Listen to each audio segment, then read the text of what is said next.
Welcome. We try and advertise these 24 hours in advance to let people know we're going to do them. So rather than do our monthly video pre-recorded on what's happening in the month, we thought we'd try it live again. So here we are. So over in the east coast of the USA, it's 5 p.m. in the afternoon. Oh, time for a beer. Yeah, beer o'clock wherever you guys are.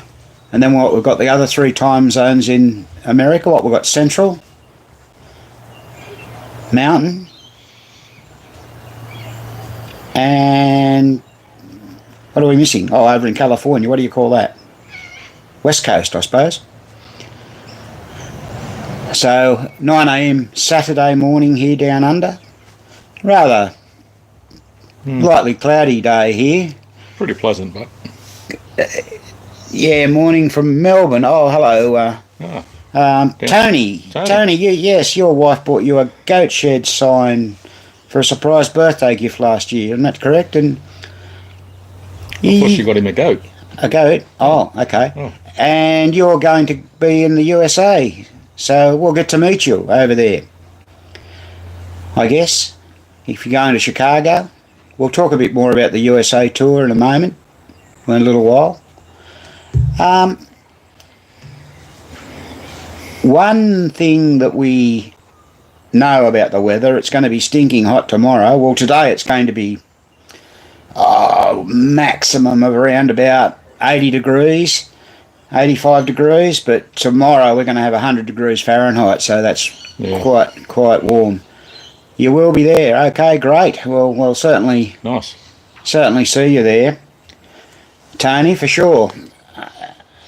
You get to meet Spanky. Spanky, are you making another USA trip, providing they let him have a visa? He didn't get arrested for being drunk and disorderly this time. Very close. Yeah, I guess so.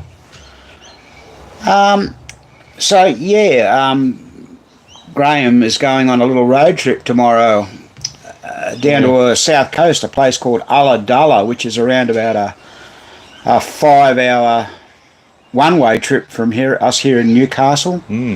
And just to pick a little machine up. Yes, pretty well straight there, pick up the machine, talk to the guy for 10 minutes and get out of there, go and have lunch somewhere and come back home. The pub, you going to take Spanky? Oh yeah, Spanky will come down the pub, yep. You go to any pub. Of course. Doesn't matter. Yeah. Stop at the pub. Yeah. Says Brett Elliott. Well, that's good because he's the driver, isn't he? Oh, I thought he wasn't going to go. Oh. But okay. We'll make room for you, Brett. Okay. Very well. Maybe Nathan's going to be the driver. Nathan, yeah, that's the thing, yeah. That could be scary. Yeah. Okay. So what's happening this month, Graham? What do we got? We're still working on that magnetron. That's probably got maybe 2 days worth of work and there's another week or so testing. It's going along really good. No great major issues with it. And then after that, a project that I've been looking forward to for a while is that we're going to start on the Royal Guard, which is going to be a very nice machine. It's I think the same guy owned it for roughly 20 odd years, and he got it off an operator which was one of his friends, and the cabinet's been painted not in original colours and pattern, but looks very nice. So we're going to clean that up. The playfield is very, very dirty, and by the look of the rubbers, it hasn't gone for them 20 years at all either, and it's going to need a lot of work. Backlash is pretty good, but from what we can see, we opened up the door and we haven't taken the playfield out yet, but what we can see from the door, everything looks pretty nice. So as long as nothing's been cut off and missing, we should be sweet. Oh, we do know the 2 bells are missing from the back box, the gong and the 3-inch bell, unfortunately. But the owner knew that. So, yeah, and he's not worried about it. Well, I would be, because the thing wouldn't sound right, would it? You really do need them. But anyway... He can buy them if he needs them, we can put them in. Yeah, he can, yeah. It's only soldering 2 wires and the wires are all there. Yeah. Someone's knocked them off. But the Royal Guard, it's got those snap targets in it, and you don't see a lot of those. They only use that in Royal Guard, Palace Guard, and one other machine, was it, or not? I would have been the Italian one. Yeah, and when the targets are on the left, they turn something on, and when they're on the right, they turn something on. There's eight lights in front of it. Two rows of four. Yeah. And they go left to right, the targets, and whatever target is underneath the light, that gets it. So a lot of people think that there should be 5 targets and one of them's broken off. That's a lot of people sort of think that, but they go back and forward. Back and forward. Yeah. And, another strange thing with that game, I think you mentioned it before, Kim, is that every score reel is missing the end of stroke switch. It's just been cut off. Yeah, I think we mentioned that in the video we made when we got it in, which is quite bizarre. All the wires are just twisted together, and we'll probably end up putting them back. Yeah. I think you've got to have them there for safety, and because the idea of an end of stroke switch on a score reel is once the relay, the point relay is pulled in. So say the N for Nelly, which is the 1-point relay in that instance, is pulled in, it's got to know when to let go. And the end of stroke switch, when it opens, it lets it go. Yeah. And an end of stroke is also an assurance switch to make sure something happens. It's supposed to happen. So, yeah, we'll investigate that anyway. Well, there's nothing to change, and we can put some in, no worries. Yeah, we'll show that in our video. And you can make an end of stroke switch out of an ordinary AG relay. Those small switches in those, which is what we use, and of course you can buy them brand new, so that's all good. We just go back to magnetron for a minute. Like we say, we made a video on that. We posted yesterday. It's had a couple of hundred hits, so a bit of interest there. Magnetron is one of those games where they had the different score reel configuration in them, meaning that the switch stacks operate totally differently than a surf champ. They've got a little nylon bit in them, and if you're not used to them, they can be pain. So we'd urge you to have a look at that video, even if it's just to learn about the score reels, because we saw a guy put a post up in one of the groups a couple of weeks back, and he had a machine with those score reels in, and what he tried to see with that particular style of score reel, the old style one, when you reached 0, all the switches opened, but on the more modern score reels, of course, the 2 top switches stay open, and the bottom switch, which is the zero switch, run out switch, stays closed. So it's a bit different, and we really don't know why they did this. It's just one of those funny things in life. Started off in about 1966 with Dancing Lady, and they only did this on 4-player games. So if you got hold of, say, I got an Aquarius from 1970, and it's got the reels in with the normal ones, the normal configuration. So it's some reason it was done in 4-player games. I'll really have to. I did ask John Osborne about this. For those of you that are aware, John was a Gottlieb designer. He worked in the factory from 72 till 84, and he designed a few machines like a Blue Note and Strange World and Haunted House. John's only in his early 70s, and he's still with us, which is great. And he knows what he's talking about. It's great to be able to ask questions, someone that used to design pinball machines, and particularly in the electromechanical era, because I think the only other guy that's still sort of kicking with the electromechanical era is that Greg fellow that worked for Bally. Last name starts with a K. I don't know how you say it. Kimek. Apparently he's still with us, so that's good. So next Saturday morning, here in Australia, which once again, of course, is Friday evening in America, Graham's probably going to start the lightning ball. The back box. See how that goes. Now, we've had a repaired back glass done for us, so that is looking really good. We've seen the photographic work of that. And when we get lightning ball done, we've already done the mechs for it. It's really just a matter of putting it together. It's more cosmetic that's got to be done. Cosmetics have all got to be done on it. Yeah. And that should look really, really, really nice. And the circle in the lightning ball, that says lightning ball, it's slightly warped, but I think we'll just leave it. It's pretty good. I don't think we can risk. Well, a friend of mine who's got a lightning ball in PA, Dave Lipinski, he mentioned that ours looks really, really good condition.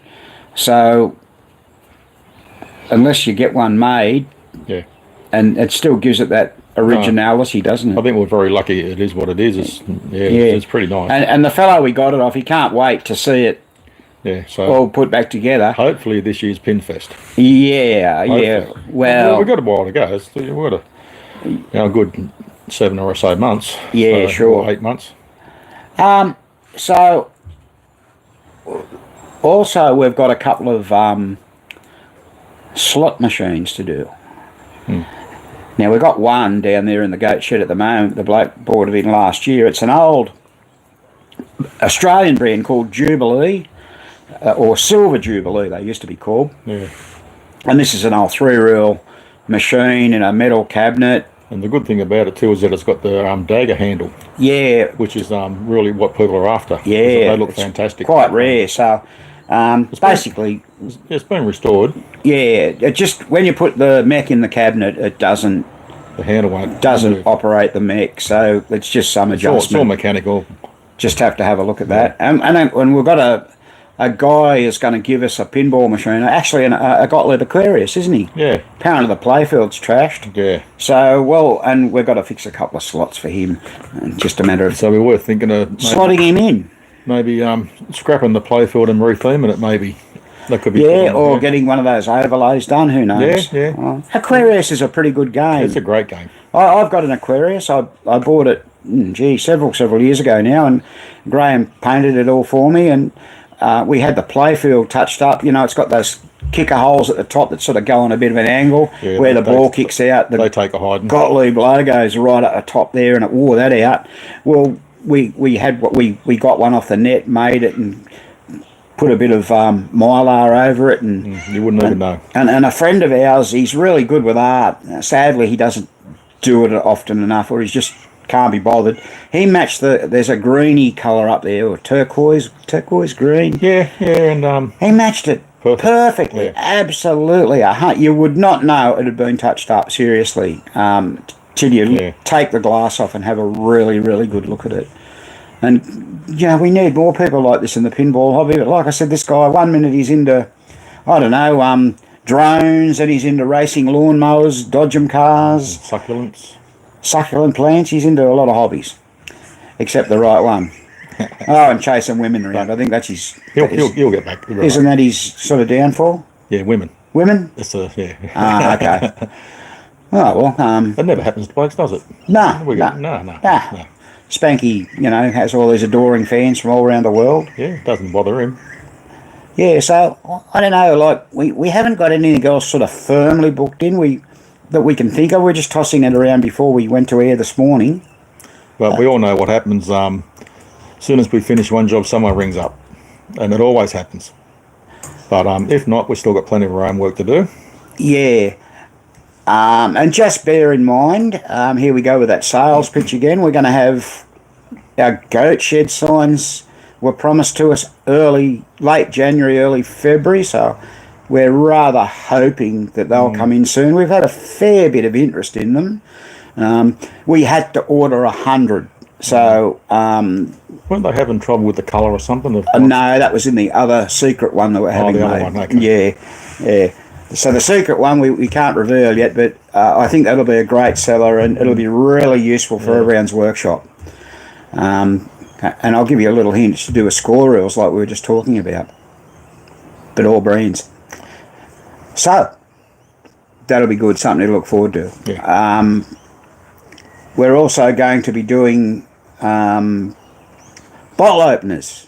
Yes. For those beer drinkers of you out there that want a spanky bottle opener, we've organised some of those as well. I think they're on the way too, aren't they? They are. Oh dear. Yeah, from the same company. Yeah. Okay, everybody, we're going to need you to give us a couple of them super chats to help pay for all this damn stuff. For Spanky's beer. Spanky's beer money. And it's timely to remind all our viewers that we simply are not a business. We are just hobbyists. We do it to help people mainly. Yes. That's it. So all the videos that we do for you are free.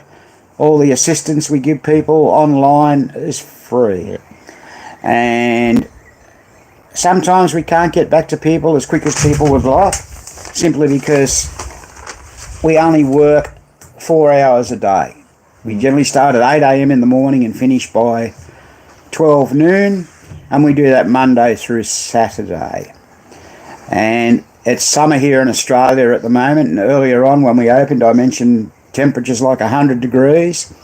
You know, we're in a fibro shed with a tin roof. We do have an aircon in it, but when you get stinking filthy heat and the humidity we get here on the east coast, it gets a little bit unbearable by 11 o'clock, so sometimes we finish early because it's just not pleasant. Or we might move into the front shed with the doors open, and if there's a light breeze blowing, it sort of tempers that breeze. Now, once again, we encourage anyone that's watching to say hello in the chat. We'll try and answer any questions that you may or may not have. If you'd like to know anything about the goat shed, we recently did a video called Tools and Parts Required, and we gave you a little bit of an insight into some of the parts that we have available that Graham's been accumulating since 1985, and believe me, there is a truckload of them. But still not enough, need more. Need more? They're never enough. So have a look at that video. We're getting a reasonable amount of support out of our videos. We're very, very grateful for that. What we would do is try and think of more videos to do. Now, we did a video there when was it? Just before Christmas, about 5 things that can make your score motor keep spinning. That video's had quite a lot of hits, and we always welcome any suggestions. Now, some people might suggest things, and we'll certainly consider it. We don't have the time to do every suggestion you make. One guy, for argument's sake, suggested we do a video of how you set up coin configurations. Well, we could try, but the problem is in Australia, none of our machines have got coin mechs in them that we get. Right, all the operators took them out so they wouldn't have any competition. Yeah. I mean, I guess we could still show you what Jones plugs go where. So we'd probably have to think a little bit about all that as well. Oh, another video that someone was talking about was the problems with LEDs. Oh, yeah, look, we probably won't. We might mention that next time we get a machine. Yeah, pretty well, we don't use LEDs. We don't use LEDs in machines, and, you know, we don't endorse them or condone them. We don't encourage people. But we had a problem the other day. Some of the Gottlieb games have a 75 ohm resistor on a lamp, and it might be in a specials light or extra ball, something feature. A feature. And what they do, they're taking the power for the light, which is 6 volts, off a 25 volt circuit. So they use a 44 lamp in that circuit. 44 lamp, and that resistor, that 75 ohm resistor, is measured to bring it down to the correct voltage. Yeah, and it works good. Now, when you have a resistor, when you put a diode in some of those circuits, it tends to give some weird problems. Now, I can't remember exactly what they do, but we had what did we have here the other day? A C37. Ah, yeah. We had a C37 where there's a flasher at the top of the thermometer, the ribbon, and that light up, and then the special lights up. We couldn't get the special to light up, and we were scratching our head. We took the diode, it is a diode, a light emitting diode, the LED, and it worked. So we replaced that with a flasher, a normal 5 and it worked perfectly. 5 flasher, and it worked perfectly. Now, we're not an electronics engineer. There's obviously reasons for that. I could certainly find out, but we just know that they don't go hand in hand in some circuits on there. And a guy wrote at our YouTube, would we do a video? Well, no, we probably won't, because we probably wouldn't be able to describe why it did it exactly. And I mean, there's some things that you just can't describe easily without showing you. Now an example of that, trying to show something on a machine, we had a problem with just one switch in the player unit on magnetron, and we fixed it. But because you've got to have your hand in there fixing it, and we decided it was easier to show you a complete player unit, which we use for our training courses, out on the bench and show you what switch it was. So, you know, we've got to improvise. We've got to do what we can do to try and get the message across. And we hope that works.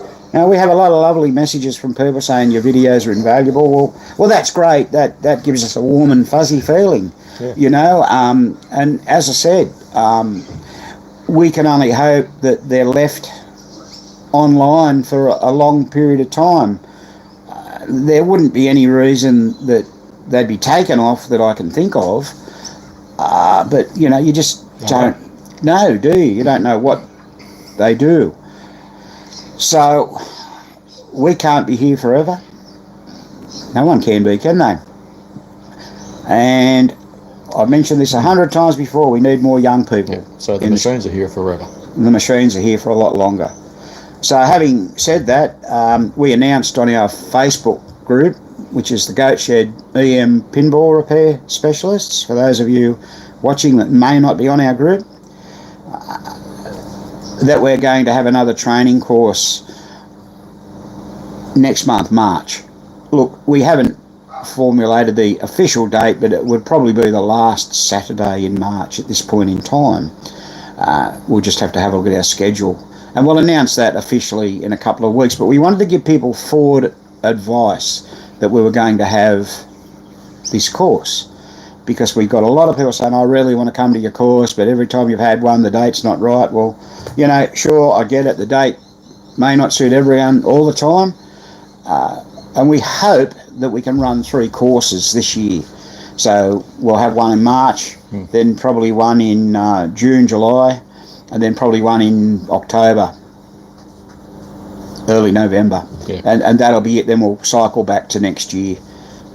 Only if people are interested, and a lot of people on our Facebook page don't realise that we're in Australia. 2 American people write to us, oh, where's this on at? You know, in Australia, buddy. You know, oh, a bit far to come. Well, you can come. Well, you can come if you want to. But, yeah. And we had a guy, we've had a few people from other states. So here we've had people come down from the state above us, which is Queensland. I think we've had someone from Victoria. Yeah. And we've had people from the Australian Capital Territory, which is sort of down in the lower part of New South Wales, as a separate territory. That's the capital of Australia. And we've had a few people from South Australia, West Australia.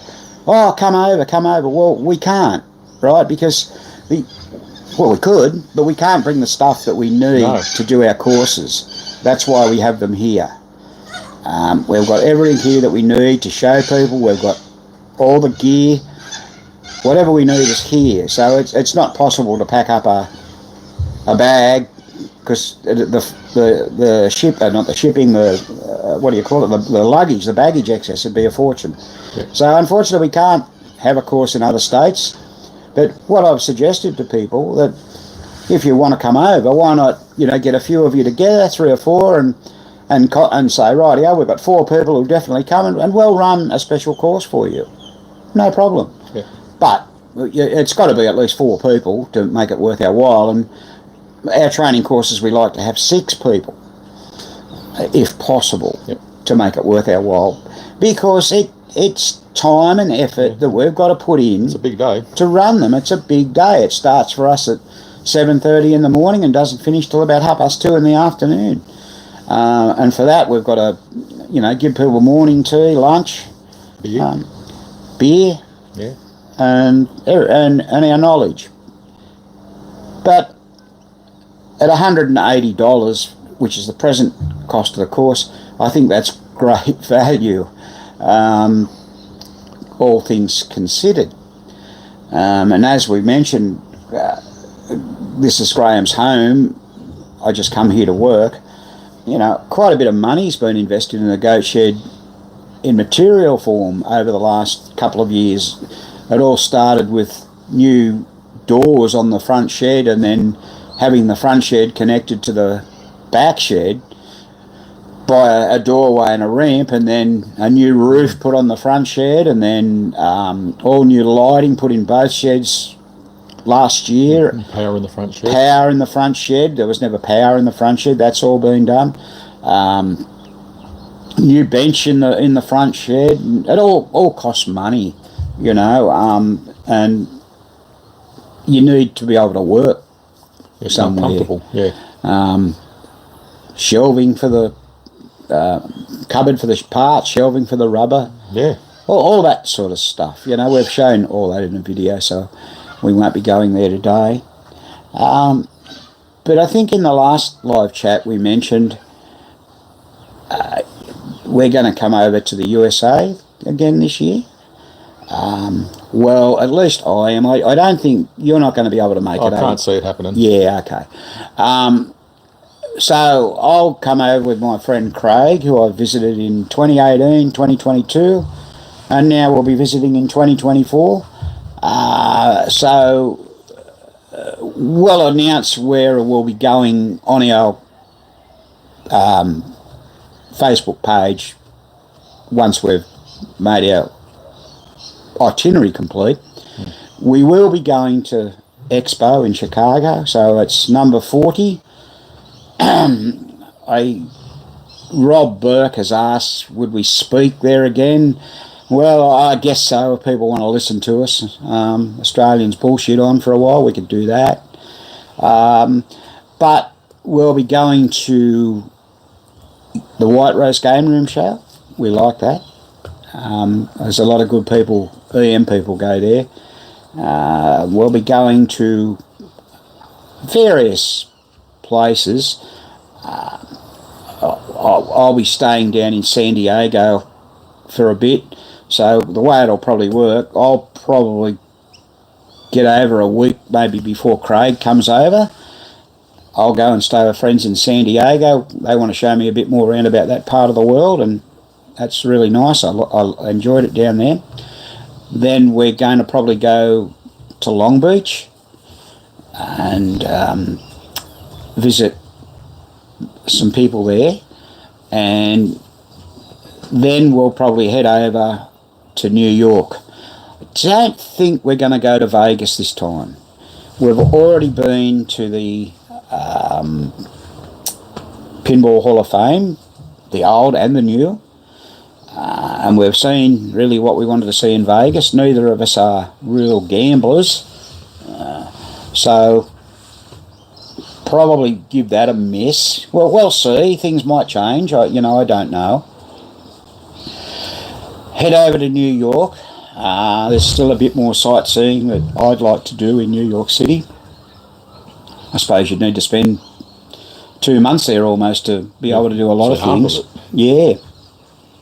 For argument's sake, the Central Park, well, I haven't been into the Central Park. In 2018, we ended up on 110th Street, and that's the very top end of Central Park, and sat at a park bench there and had a sandwich, and we were sort of overlooking like a duck pond, but that was it. We went and jumped on the I don't know, it might have been the number 1 train and went back downtown. So I want to have a bit of a look at Central Park, Strawberry Fields and all those sort of places, and all sorts of other things in Central Park. And we'd probably like to take the train trip up to Poughkeepsie again, up to the Pinball Resource. That's a lovely train trip up the Hudson. Go up past that, what is the jail? Sing Sing, up through there, and the West Point Military Academy's over the river at some part of New York there. And we'd be open to suggestions if anyone can suggest somewhere where we could visit, because once we leave New York, we'll be on the road, we'll rent a vehicle and we'll drive to Pennsylvania. We would like to go to that place in New Jersey. What's it called? It's a big arcade there. I just can't think of it at the moment. Whether I get to do that or not, I don't know. And we also haven't been to that place in Philadelphia where there's a lot of pinball machines. But we're limited for time. That's time constraints do come into it, of course. Last time we were in York, we were invited to visit a guy's house. Gus took us to his house, showed us his collection, which was great. Then we drive from York. Last time we drove on the Sunday up to Pottsville, which from memory is sort of northwest of York, and we visited Bingo Butch's museum that he's opened out there, and we also got a really great treat. We got to visit the Yangling brewery on a Sunday. Oh, how'd Spanky go there? Yeah, well, not real good. Oh. Which we were fortunate enough to meet a guy who's worked there many, many years, and he rang his supervisor up and said, hey, can I take these Australians for a quick tour? And that was super cool. Believe me, we got to see the tunnels they used in the Prohibition, and and I think Yangling is America's oldest brewery, if I stand corrected there. I believe it is. So that was great. So we'll be in. Then we'll go to Ohio, and we want to go to Rob Burke's Pastime Arcade, catch up with Mike Hale, Pat Baldwin, and who else? Oh, goodness me. A couple of the other guys we met in Chicago last year. And we visited there last year as well, prior to it opening. I think it opened in April last year. Sorry, when I say last year, I meant 2022. So, yeah, so we're looking forward to that. And then over up to Michigan and, probably visit our friend Clay. And then we'll zip you on over to Chicago, and we'll go and stay on Bob's farm in Rockford, or just outside of Rockford. Yeah. And then we'll drive down to Expo, and we'll spend... I think Expo runs an extra day this year from memory. I know one problem we've been having. Craig tried to book accommodation and couldn't get it, and he wrote to the Expo website, as you were asked to, and I can't. And the answer he got was to send him to some link, and I haven't spoken to him recently, so might be sleeping in the car. It might be.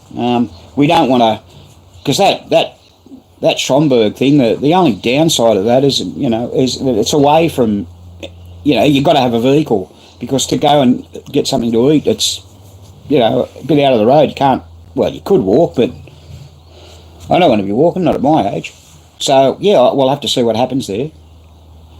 For sure and certain.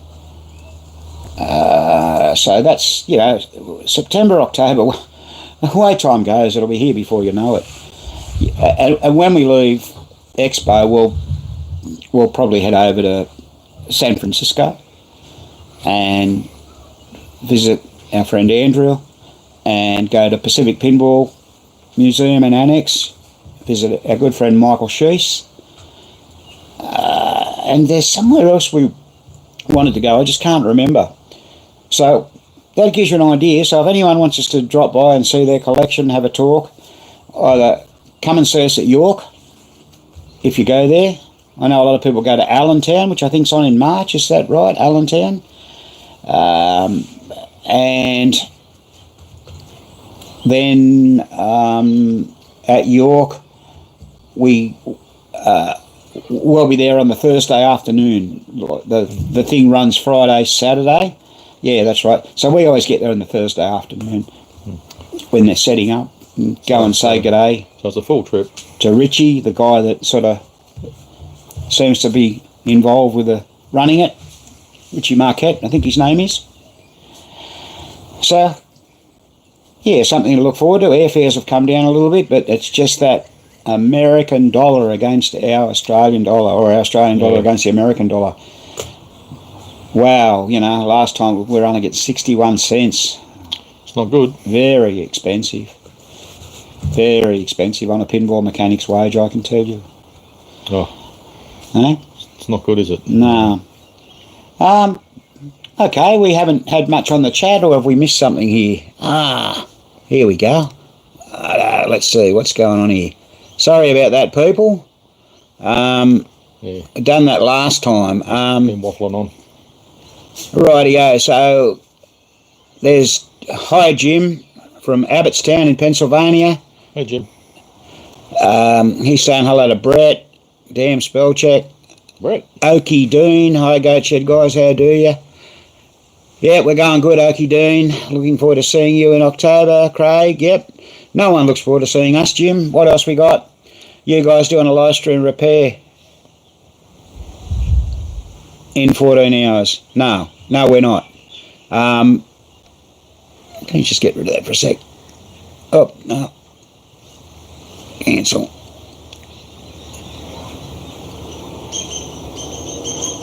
No, we're not doing any live stream repairs. I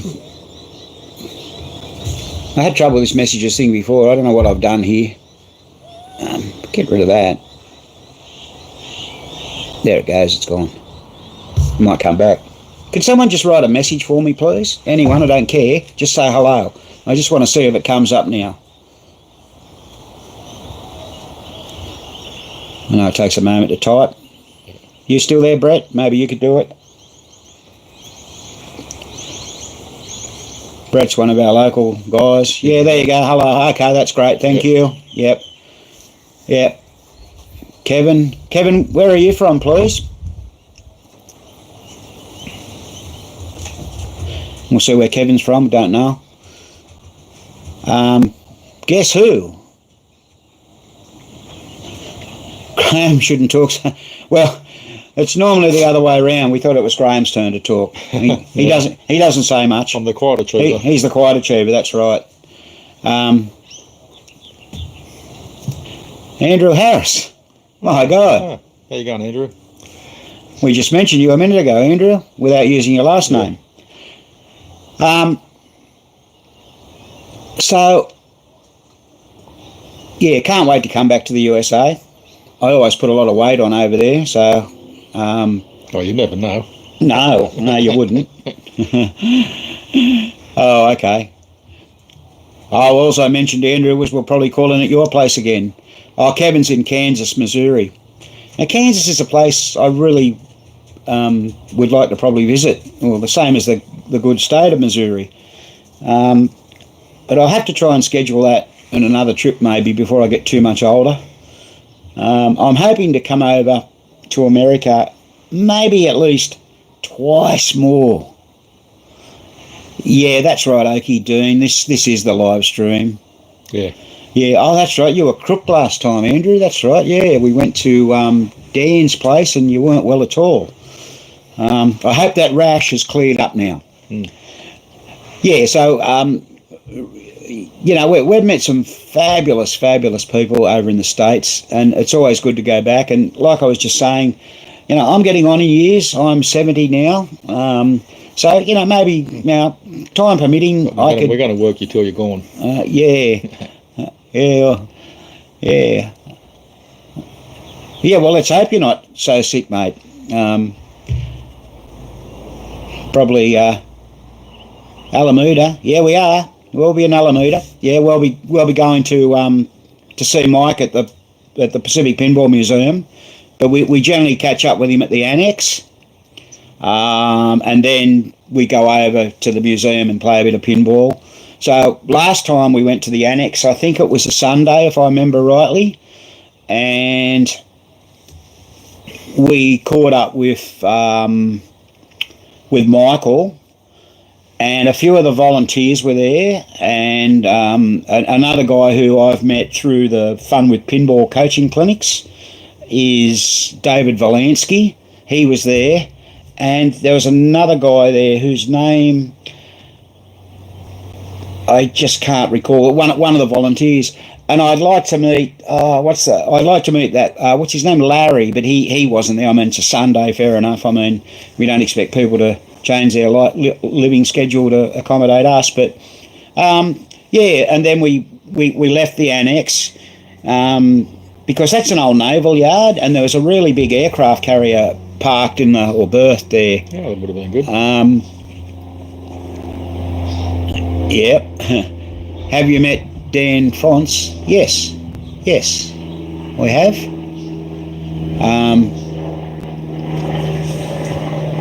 So when we left the Pinball Museum, there's a pub just up a block up the road called the Bar 14 something or other. we go there, and the guy that owns it, I can't think of his name, Greek fella, American Greek, I would imagine, you know, second generation or something. Have a beer there and some lunch. And then we had a bad experience in Alameda last time. We booked into this hotel called Jack London's. Oh my God, what a shithole. Anyway, we got out of there and found we really booked into the wrong place, and went round the corner a bit and found a really nice place to stay. When we were in Alameda, we had a rental car, and it was, believe it or not, a Ford Mustang. And of course someone said, don't leave anything in the car when you're parked overnight. Well, at that other place I just mentioned, yeah, you wouldn't want to have. The car would be gone. Yeah, probably, yeah. Yeah, so we'll be in Alameda for sure. No problems at all.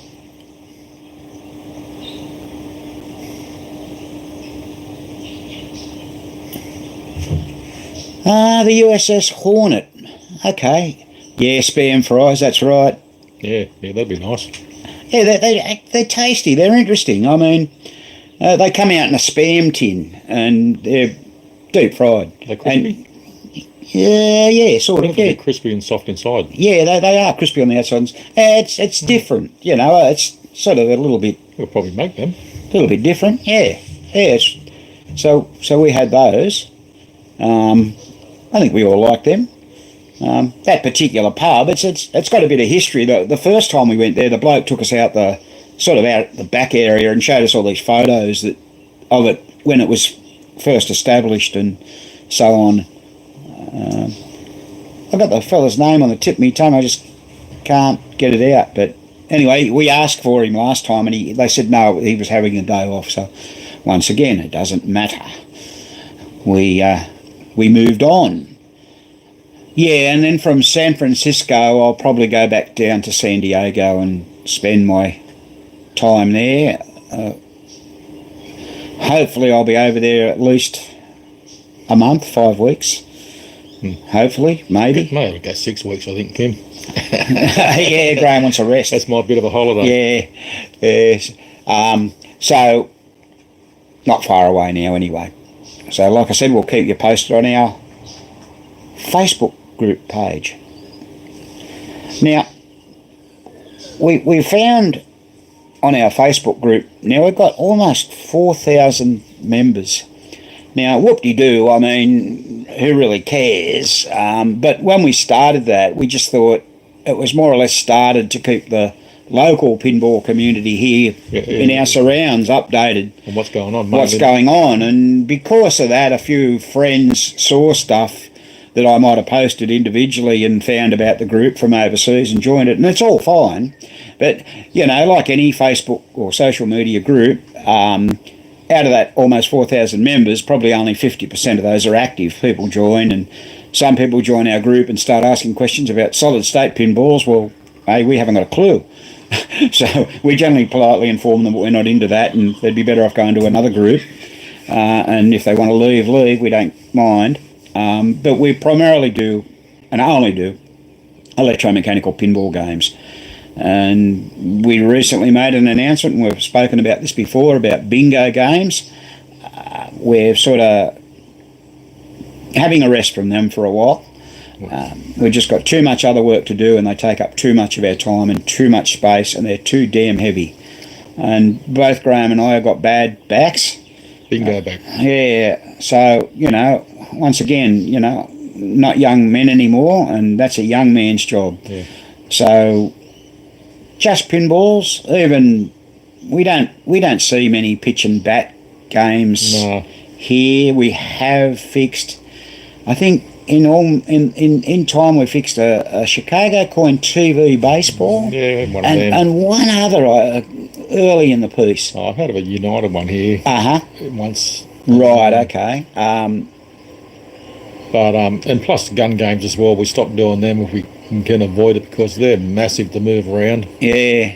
And they can be a pain, but yeah, we can do them, but we just got the pinball market out there just never stops fixing old machines, because as you know, with eBay, people just buy things off eBay and they hear that we fix them, so they drop them here.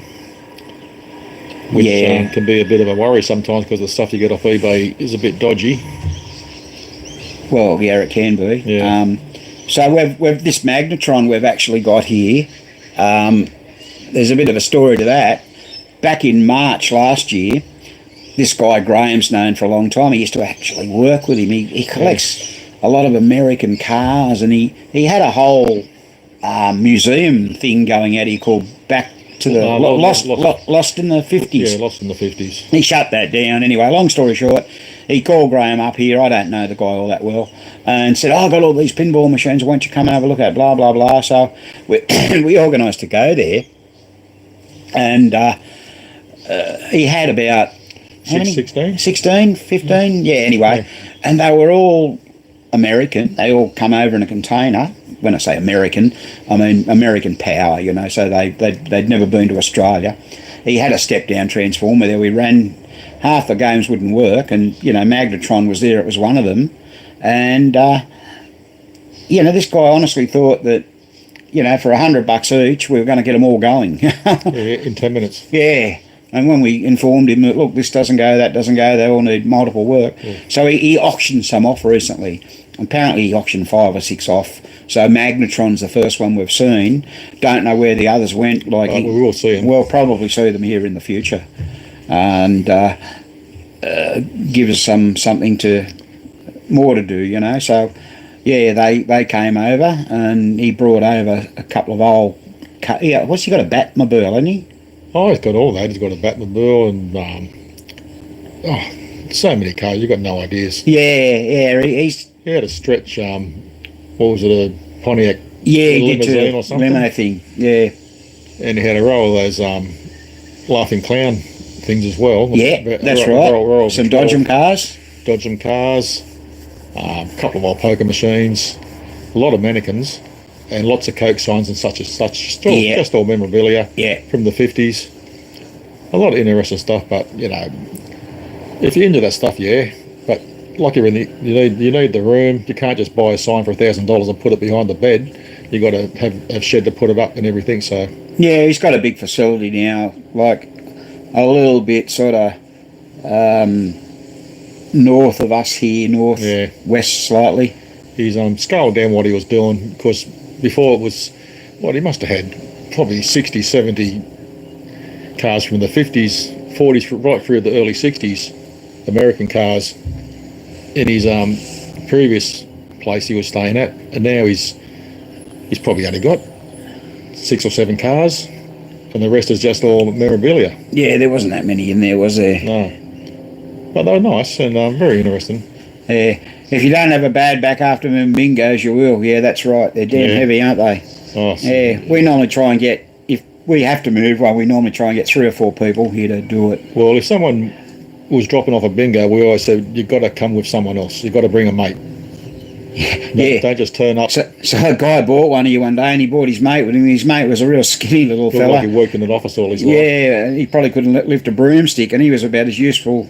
He was amazed at the weight. Yeah, he near buckled. Yeah. I think he blew off a couple of valves. Yeah, he blew his kapuffle valve, that's for damn sure. Yeah. I actually used an engine crane to lift my bingo. Yeah, Jim, and you had a nasty accident too, didn't you, some few years back, 3 or 4 years ago? Yeah, that's terrible. Yeah. Yeah, they are. They're not the sort of thing that you really want to be moving on your own, for sure. But we used to I've heard stories about old operators setting up a bingo on their own, lifting the head on their own back in the day. But I suppose you would have been in your 30s or something. Yeah, probably a young bloke. Yeah. If you do it every day, they would have been massive men. Yeah, they're big furniture removalist blokes. Yeah, 10 pick handles across the shoulders. Yeah. So is that all you got? Yeah. Yeah, that's true. So so that's the thing with bingos. I think a few people around this way have been disappointed about it. We had one guy bought a couple. He lives up the north coast, and he wanted to bring them down, but we are giving a bit of support. Yeah, we've helped him out a bit, and we've told him to join, Bingo Butchers Group. But, as we said, sometimes with bingos, it is a better thing to learn a lot on your own. And not if you're going to be interested in, plus this guy's a fairly young bloke compared to us anyway, and at that age that you can pick up these things and carry it all through your life and enjoy the hobby. Because it does make it better in the hobby if you actually fix a lot of your own stuff. You know, some stuff you can't, but I don't know, some people are strapped for time because they work. Yeah. Which is probably what started it, because I used to help people out back in the day that were working, and I had finished work. Sure. And they were very happy that even though they could probably do the work themselves, that I was there and done it for them, and then it was ready for them and they could enjoy the game without slogging away in their shed all weekend. Well, when Graham learned in '85, when he got his first bingo, you know, which is Key West, the guy gave him the schematic and the manuals because the guy was an operator, but he had to learn himself because there was no internet in 1985. There was probably bulletin boards and stuff like that, I guess, but you probably didn't even own a computer, did you? Oh, no, you had nothing back then. Yeah. And it got to the, what would happen, just say that didn't pay the extra ball, you could go through the book and see anything associated with extra ball, and of course the stepper, but other relays and whatever, and sort of nut it out on your own. It might take a week or so and you get through it, but actually you did enjoy it because you're learning something, and because you're passionate about it.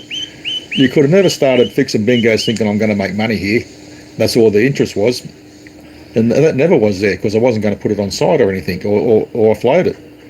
Well, Bally's documentation was brilliant. Well, yeah, absolutely. You know, and Williams too.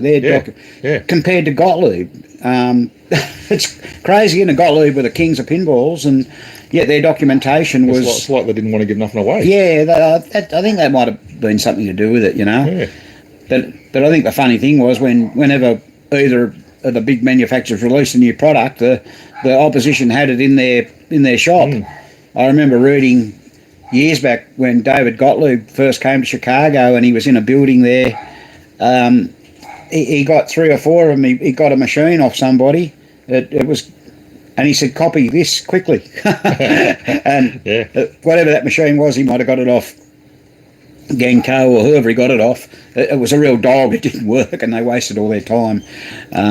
So who knows? But I did mention once before that I was talking to John Osborne about the documentation from Gottlieb, and they have a little A5 service manual or repair manual. I can't think, A5 size anyway. And it's got a picture of a factory on the front, and the original book had smoke coming out of the smokestack in the picture.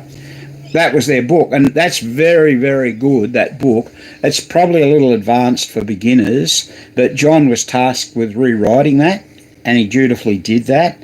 But as he'd done a bit, he'd hand it over to management, probably to Wayne, and they'd then look at it and maybe pass it on to someone else. And by the time they all said, "Oh, that's a great job you've done there, John, but now we're moved on to these System 1 machines, you know, we probably won't publish this." So, and John no longer has a copy, most regrettably. Yeah. And it's a little bit like that book by, what's the guy's name again?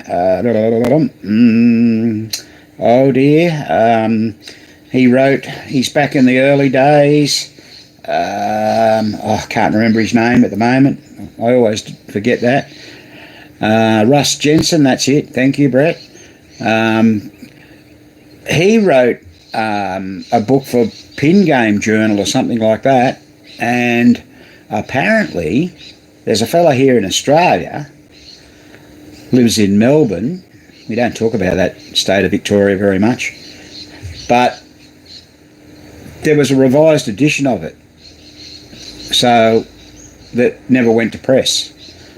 So that Russ Jensen's book, it's really old school. If anyone can get hold of it and they're interested in stuff like that, he uses an analog meter. I mean, that's how old it is, to do things like 0 ohms tests. And what a 0 ohms test is to test a component like a coil or a circuit, I should say, and find out where the highest resistance is coming from, and that's where the faulty part is and stuff like that. It's a very interesting book. Yeah, and they do light bulb tests and things like that. Now, any of you that watch Mark Gibson's Fun with Pinball coaching clinics, and for you guys, or for anyone anywhere in the world watching, there's one on again this Friday evening in the States, and Mark will probably have that posted on his website, and he will post it in the groups, because he already sent the thing out about what coaches are available, so I've already said I'm available. So anyone that wants to watch that or join in with that, go to Mark's site, and look, I can assure you it's really good. You know, you'll learn stuff, and you'll see other games of faults that people have, and you'll see how things are worked out on schematics. So Mark has his computer there, and he can draw a line in the schematic, a yellow line to say, look, or a red line, this is the path you must follow. Check this switch, etc. So it's really, really good. So that's Friday, I think, what will that be, the 9th or something? Anyway, this coming Friday. So that's a Saturday in Australia. It starts at 10 a.m. on a Saturday in Australia. But you've got to sign up for it, okay? So we might see you there. So Mark's clinic started way back when COVID was on and no one could go anywhere, and he thought, oh, let's do this. Yeah. So he did. I'll just have a look at our little messages here, Graham. Yep. What do we got? Oh yeah, Jim mentioned a bingo fell on him while on a ladder and threw me out onto the floor.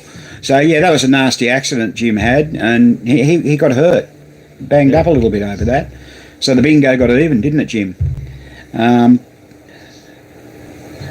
So you've got to be careful when you fix these machines. Don't lift the machine if you're not confident. Yeah, that's for sure. Yeah. So I think, and the worst we do is we cut our hand or something on the edge of a I don't know, a lug on a coil or something. Forever cutting yourself. Yeah. What else? Oh, there, he messed his ribs up. Yeah, right. Okay. Oh, okay. Yeah. I remember that. Yeah. Yeah. So that's no good. Yeah. What would that be, Jim? Probably 5 years ago, wouldn't it? I think it happened just before I came to America in 2018. Yeah. 2018, that trip. Yeah, that was my first trip. Gee, that's a while ago. It's a while back, but I can still remember it all quite clearly, So here we are, 2024, we're coming over again. Yeah. American people probably saying, oh, goddamn Australians, wish to Christ they'd go away. Yeah. We hate their accent. And even worse when you try and mimic Americans. Sodder. Yeah, sodder, yeah. Yeah, we always have a laugh about that. Yeah. So there. So what have we been on the air now? Just under an hour. Yeah, I think that's really long enough for us to sit here and waffle on. Yep. Once again, if anyone has any questions, ask away. And technical questions, we'll try and answer you. Well, Brett's got to start packing the esky for tomorrow. So, okay, yeah. Get onto that. Oh, you can drink while he drives? Oh, definitely. Yeah. Okay. Why not? Yep. Well, it's going to be a nice hot day, so that's what we know. Yeah. I'm just going through our notes here. I don't think there was much else we wanted to talk about specifically, except that I don't really think there is much else we need to talk about. So what are we doing the rest of the day? Working on that magnetron? Well, we're going to get back on the magnetron. We've got a few things to do. We had to take the flipper buttons out of the cabinet. They were filthy. Because they stick. They're filthy. Those red flipper buttons, and the white, they stick. They get all sweat and grease and crap in there. And it's probably something you don't really want to... 50 years of crud on it. About 5 or 6 years ago, Jim. Yeah, that'd be about right. Yeah.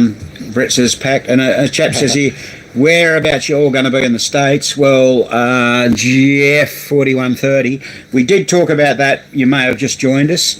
We're going to be essentially in the following states. Okay, just California, New York, Michigan, Illinois, and Ohio. I don't think I've missed any. So we'll mention that. If you're not a member of our Goat Shed Facebook group, please join it. The Goat Shed EM Pinball Repair Specialists. If you don't use Facebook, we'll probably make a little video about it on YouTube closer to the time to let you know. So, whereabouts are you? Let us know. What state are you in? Will you be going to Expo? Will you be going to York? They're two of the main primary places we'll be going to. The Pinball Expo in Schaumburg in Illinois, and the White Rose Game Room Show in York in Pennsylvania. They're two of our go-to places. And then we visit people, whoever invites us to who's crazy enough to invite us to their house.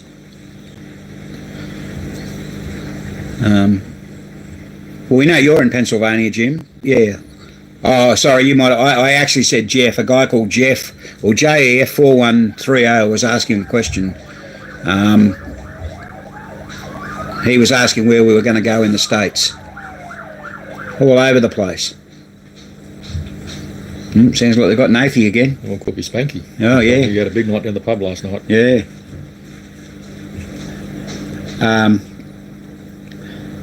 Yeah, well, Magnetron, we've got to go down and finish that. So we'll put the flipper buttons back in the cabinet and clean the flipper switches with a Dremel, or see if they need replacing. The flipper core's not as good as it should be, so we've got to look into that. Oh, yeah, that's right. Yeah, it's a bit weak, isn't it? Yeah. Left or right? Right. Right, was it? Yeah, right. The both wasn't real good. Yeah. Anyway, we'll work that out. We'll nut it out. We will. We will.